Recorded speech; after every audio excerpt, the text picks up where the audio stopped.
There are moments in life when the loudest thing in the room is the silence inside of you, and in that stillness where the noise of opinion, ambition, and defense falls away, God whispers, not with thunder, not with fire, not with the tremble of the earth, but with a hush, a sacred hush that says, be quiet now, keep your mouth shut, let me work. It is not a reprimand, it is a revelation. God is not silencing you to shame you, God is silencing you to shape you. He is not taking your voice, he is teaching you its value. There is a power in restraint, a beauty in discretion, a holiness in choosing not to react when everything inside you is begging for retaliation. There is a kind of wisdom that only grows in silence, a divine strength that cannot be built by shouting, arguing, or proving a point. No, it is born when the mouth is closed and the spirit is open. There is a time for words, yes. Words can heal, words can build, words can free a soul bound in chains. But there is also a time when your words can undo what God is doing. When speaking out of turn can snatch the lesson from the furnace of your affliction. You see, when you speak too soon, too loud, too much, you can drown the voice of God with the sound of your own insecurity. And He loves you too much to compete with your ego. You think that your silence means surrender, but God says it means trust. You think your silence is weakness, but God says it's wisdom. You think staying quiet means you're losing, but God says He's working. Sometimes you're not supposed to clap back. Sometimes you're not supposed to set the record straight. Sometimes you are called to hold your peace and let Him fight the battle in the courtroom of heaven. There is a story being written that your voice is not meant to narrate. There is a victory being formed in the womb of your patience. And every time you resist the urge to defend yourself, to speak from the wound instead of the healing, you take one more step into spiritual maturity. You grow, you evolve, you become, because the tongue, it is a fire. It can ignite a war, or it can light the way. It can curse what God has blessed. It can break what God is trying to mend. And when you've been hurt, wronged, betrayed, there is a deep craving to speak, to tell the world, to scream, this is what they did to me. You want justice to have a voice, and you want it to be yours. But sometimes, justice has a slower, surer rhythm.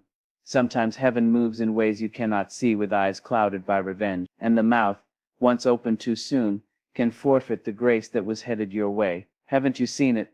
The ones who shouted too early, who made noise when they should have been still, and all their shouting turned to echoes that bounced back with nothing. Haven't you seen people who tried to get ahead of God's timing, and their words built walls instead of bridges? That's why He says hush. That's why He tells you to wait. Because what He's doing is too sacred for public broadcast. What He's doing in you is underground, deep and divine. Roots don't shout as they grow. They stretch in silence. The most powerful changes in you happen when nobody is watching. When your tongue is tied by choice, not fear. When your pride lays down for your purpose. When you'd rather grow than win an argument. When you know you could speak, and maybe you'd even be right, but right without righteousness is still wrong in the kingdom of heaven. God wants you to keep your mouth shut because He's teaching you how to listen, not just to others, but to Him. He wants your silence so that you can hear the soft footsteps of your own becoming. He wants your mouth shut so your eyes can see. Because when your mouth is always moving, your vision gets clouded. But in silence there, you begin to notice things. You notice the patterns, the trap, the divine detours, the open doors. You see who is for you and who is just curious. You begin to discern what is meant to grow and what is meant to go. Silence is not the absence of power, it is the presence of mastery. And the one who can rule their mouth can rule their destiny. The one who can wait in silence without losing their identity is the one who understands that God never needs a microphone. When He speaks, mountains tremble and seas obey. He doesn't need you to shout for Him to be heard. He needs you to be still so He can move. There were times in your life when you spoke out of pain, not peace. You let bitterness be your interpreter. And the words that came forth were weapons, not for protection, but destruction.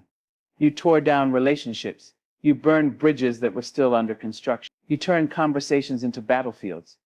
And afterward, when the dust settled, you looked around and wondered, was it worth it? But God in His mercy didn't hold it against you. He just started to teach. He started giving you moments where the words were there, sitting in your throat, but something holy held them back. You called it restraint, but it was really grace. Grace holding your tongue. Grace reminding you, you don't have to respond to everything. You don't have to fix every lie told about you. You don't have to explain yourself to people. committed to misunderstanding you. Let them talk, let them whisper, let them wonder. Let the rumors run while you run the race set before you. Because your silence does not mean they won't. It means you chose peace. And peace is expensive. It costs you your ego, your pride, your need to be right. But it gives you back your clarity, your joy, your purpose.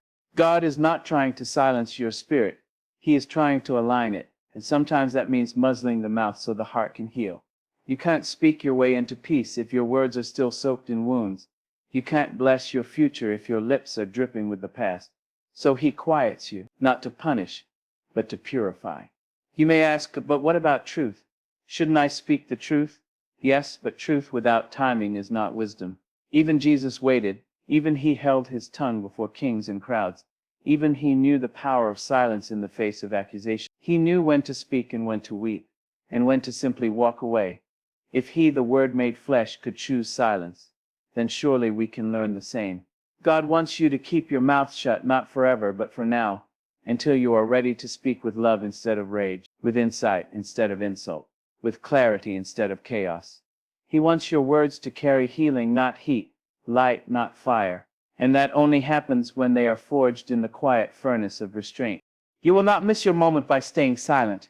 You will not lose what is yours by holding your peace. You will not fall behind by refusing to clap back.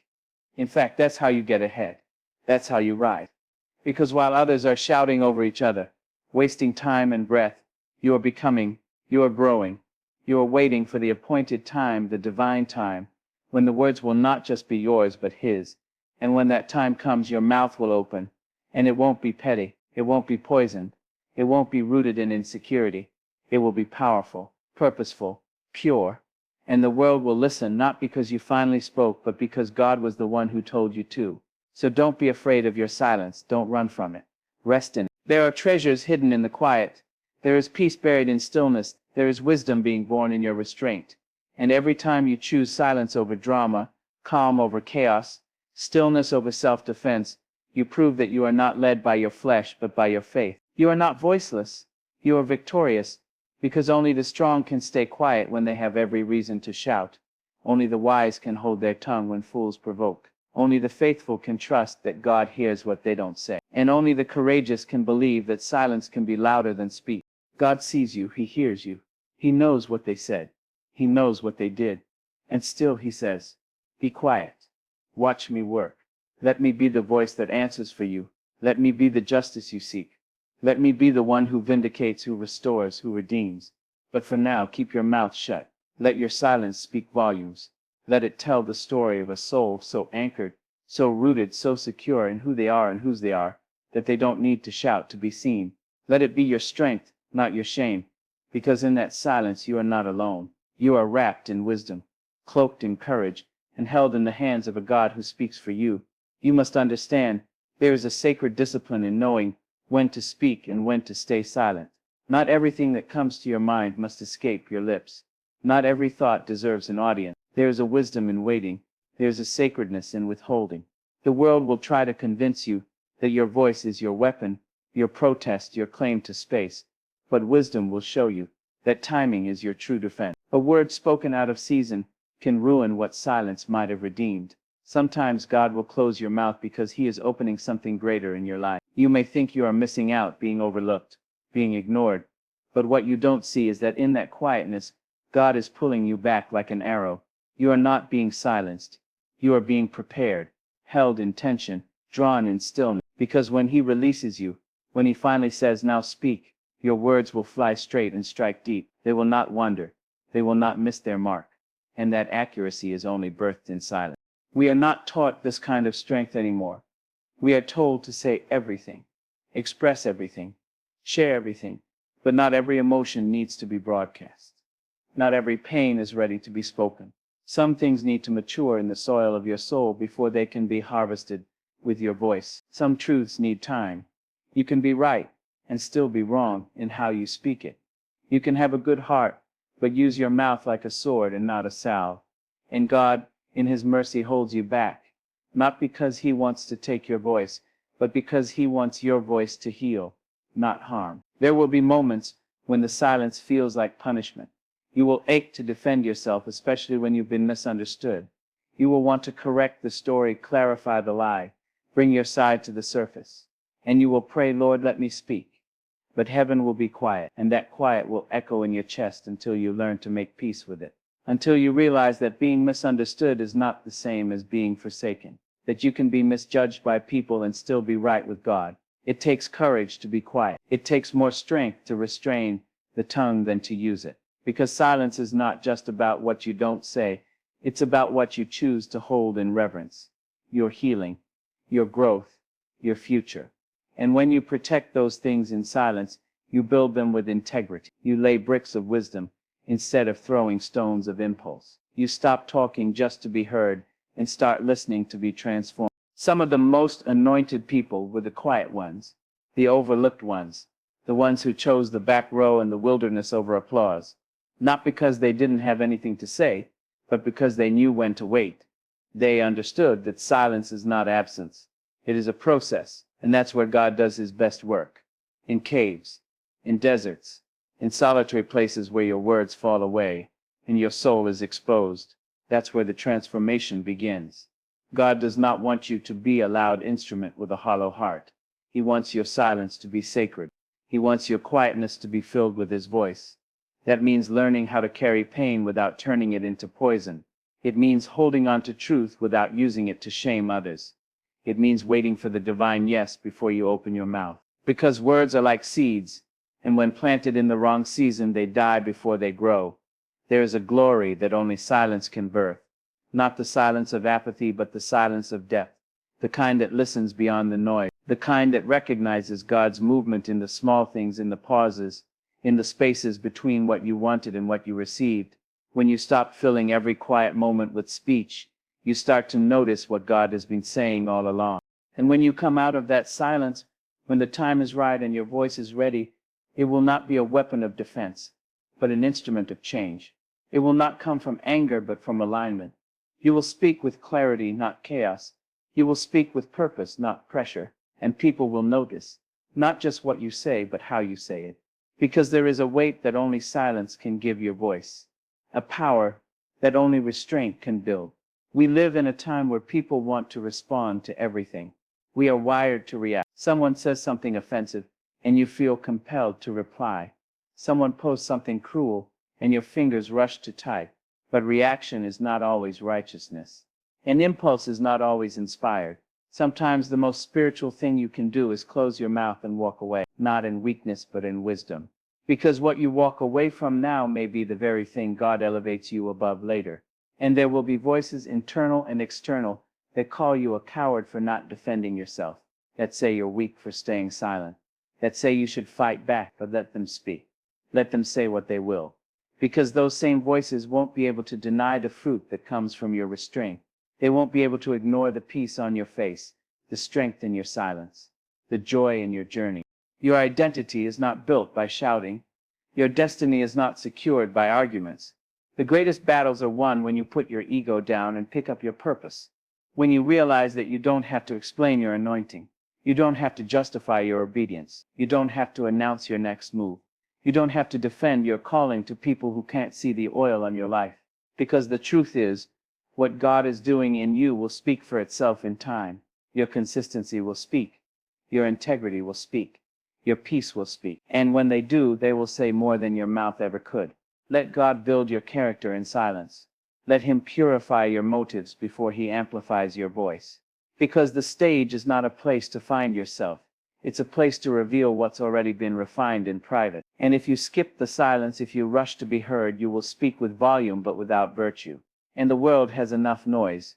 What it needs are voices that come from a well that has been dug in stillness. So yes, be still. Be quiet. Keep your mouth shut when you are tempted to speak from fear or pain or pride. Not because you don't have something to say, but because what you are becoming in silence is more important than being heard in a moment of anger. Let your heart settle. Let your thoughts mature. Let your wounds begin to heal without the infection of public opinion. Because when you learn this, when you truly learn the power of silence, you will find yourself choosing it more often. Not out of fear, but out of faith. Not because you have nothing to say, but because you know some things are too sacred to be spoken too soon. You will stop explaining your worth. Stop arguing your position. Stop begging for validation. And you will rest. not in being right, but in being rooted. God is not just building your voice, He's building your vision. And sometimes the only way to see clearly is to close your mouth and open your eyes, to observe, to listen, to discern, to wait, because the world wants reaction, but heaven wants revelation. And revelation only comes to those who are willing to wait in silence until God speaks. So hold your tongue, not in bitterness but in bravery. Hold your peace, not because you have no fight, but because you've learned the battle is not yours. And when the day comes that God gives you permission to speak, when He opens your mouth like a trumpet, your words will carry fire. They will carry truth. They will carry the weight of everything you endured in silence. And people will listen not because you finally made noise, but because your silence made space for God to speak through you. And isn't that the point? Not that you'd be heard, but that He'd be seen. Not that your opinion would win, but that His glory would be revealed. So hush, child of God, keep your mouth shut for now. Let heaven finish what it started in you. Let grace do what your words cannot. Trust the quiet. Embrace the stillness. And watch how your silence will become your strength.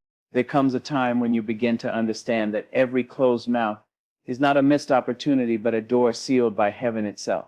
Sometimes silence is not a pause between moments. It is the moment.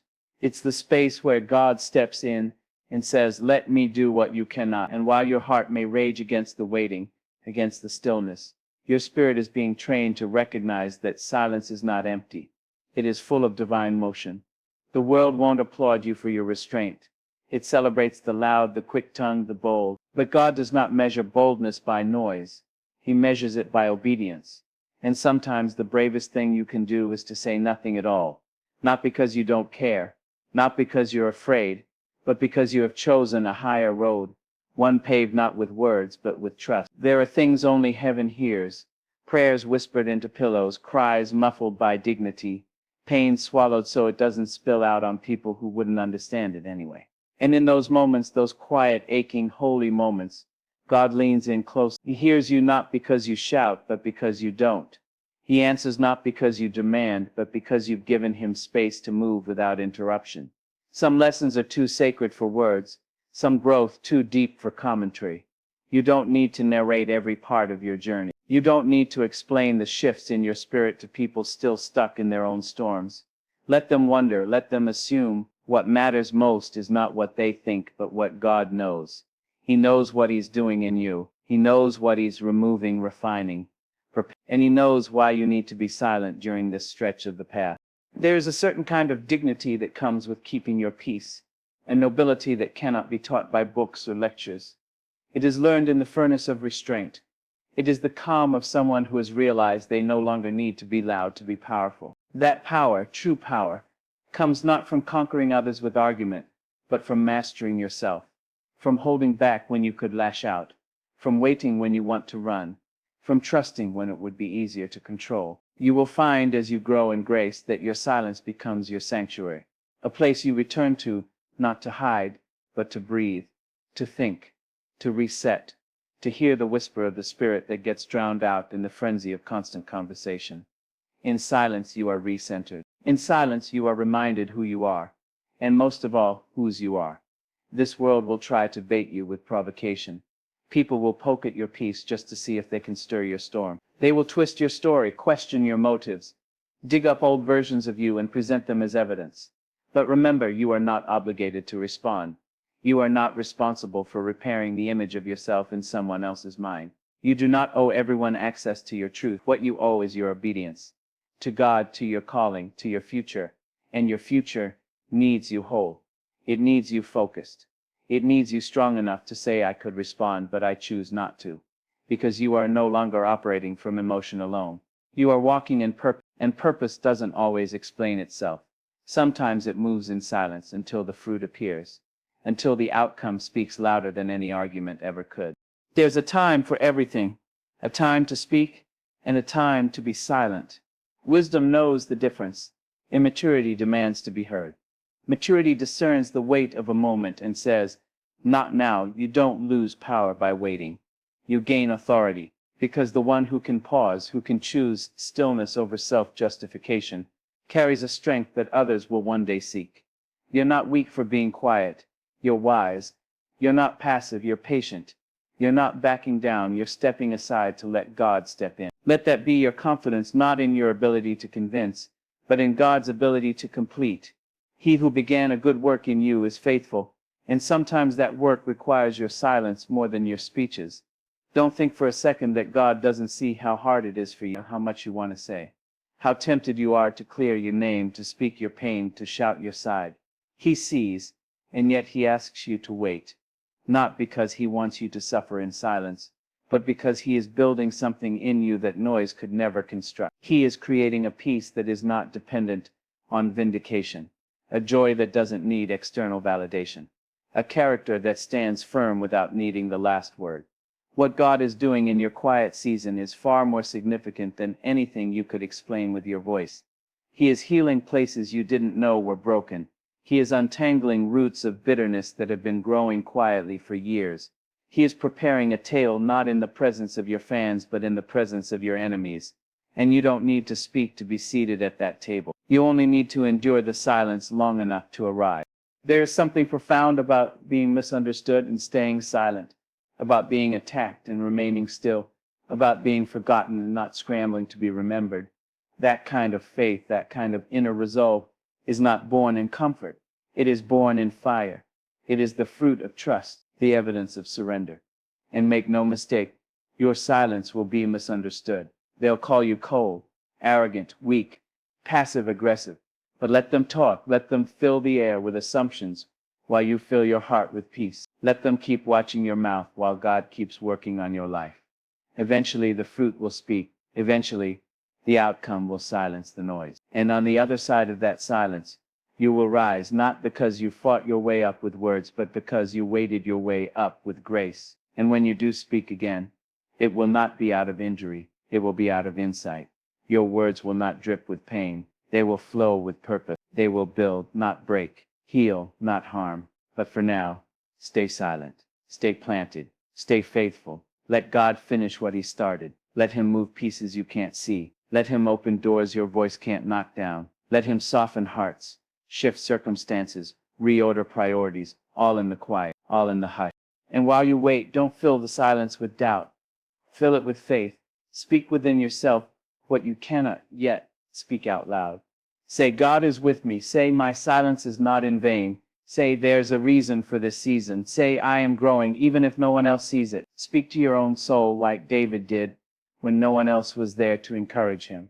Remind yourself that your value is not in your visibility, that your strength is not in your speech, that your calling is not in your popularity. It is in your obedience. Obedience sometimes looks like activity. Sometimes it looks like worship, warfare. But other times like this, it looks like silence, like sitting still, like keeping your hands folded and your lips closed and your heart open to whatever God wants to do next. That kind of surrender is terrifying. It feels like falling, like free falling in the dark. But it's not.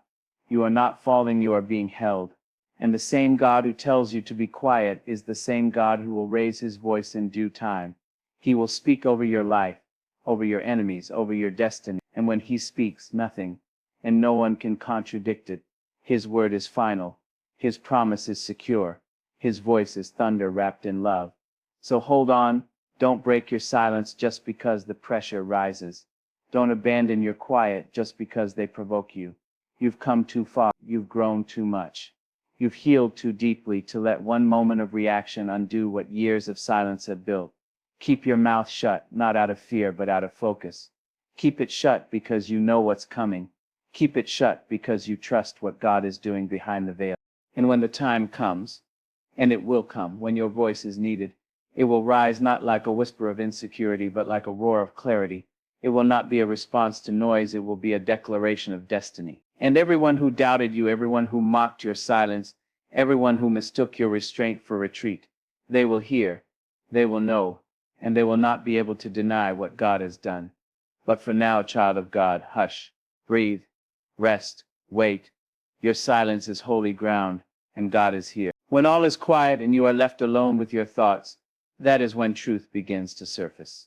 Not the kind of truth that needs defending, not the kind of truth that begs for affirmation, but the eternal truth that settles into your bones and says, even if no one understands me, God does. That is the kind of peace silence offers, the deep inner knowing that you are seen, known, and held even when the world seems deaf to your heart. There is something almost divine about the stillness that comes when you stop fighting to be understood, when you stop begging to be heard, when you choose instead to retreat into the sacred quiet where only God and your soul exist. There you find clarity. There you find a strength that doesn't need a platform, an audience, or applause. In that quiet you learn that your worth is not measured by your words, but by your being. You begin to walk differently when you're no longer driven by the compulsion to explain yourself. You no longer carry the weight of proving your value. Your silence becomes your sanctuary, not because you are hiding, but because you are healing. And healing is sacred. Healing is delicate, cannot be rushed, cannot be shouted into existence. It blooms best in stillness, watered by patience and warmed by faith. And while others might mistake your silence for surrender, you know better. You know that what looks like stillness on the outside is transformation on the inside, that while your lips remain closed, your spirit is rising, that while you withhold words, heaven is writing its own story on your behalf, one that no rumor can rewrite, one that no critic can erase. There are moments you will cry, not because you are weak, but because your soul is expanding beyond the words you have. There are feelings too vast for language, aches too sacred for conversation.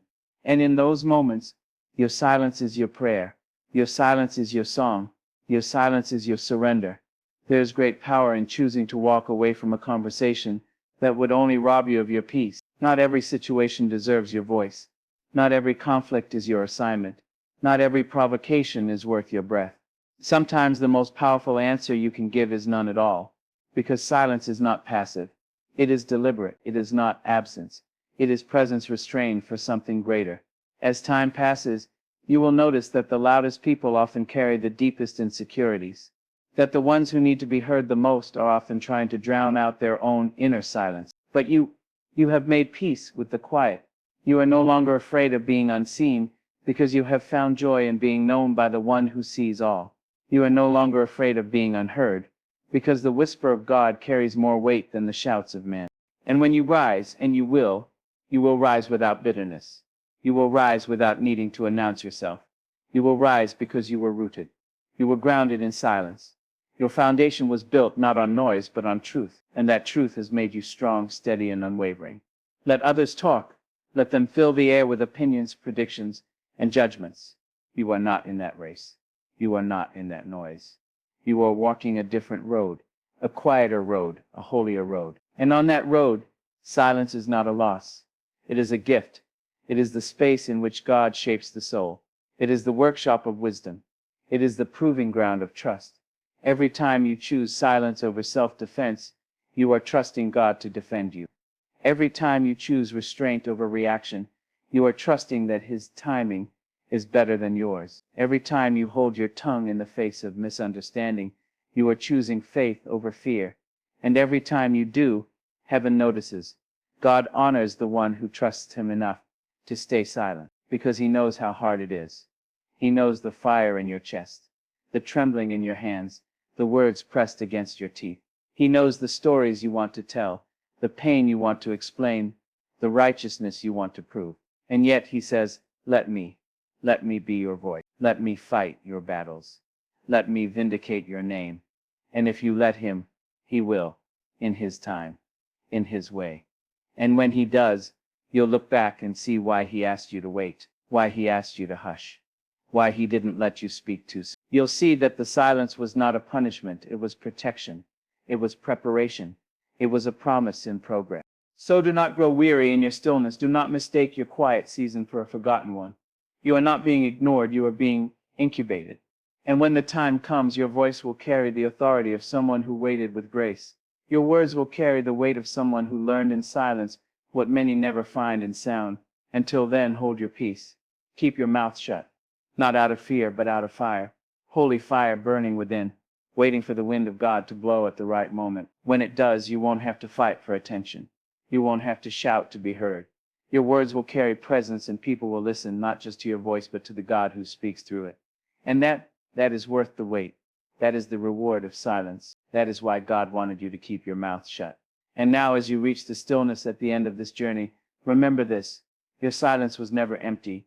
It was sacred.